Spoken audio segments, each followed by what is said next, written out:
معايا هنا بقى شوية مكسرات، شوية سوداني على شوية لوز على شوية كاجو، يعني تشكيلة واحد يعني أفرمهم مع بعض، بس أنا عايزاهم حرشين مش عايزاهم ناعمين أوي عشان يبقوا باينين يعني. كده بقى بعد ما طحنت المكسرات هحط بقى في كل واحدة شوية،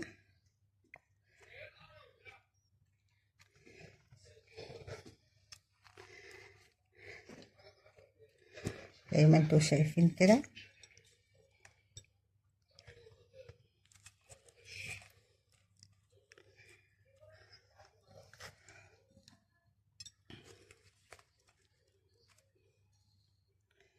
بس انا مش هعملها كلها بالمكسرات، هخلي شوية احط عليهم نوتيلا، يبقى برضه طعمها حلو.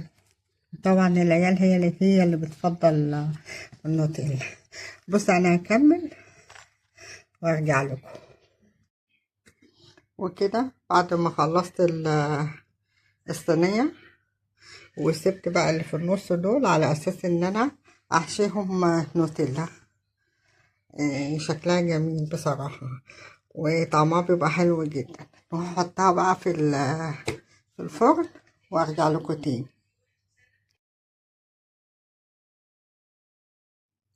وكده زوقناها بالنوتيلا، ما شاء الله تحفة. وكده الفيديو بتاعنا خلص. لو عجبكم الفيديو وعايزين تشوفوا الفيديو كامل، ارجعوا للقناة دي، جلاش اساور.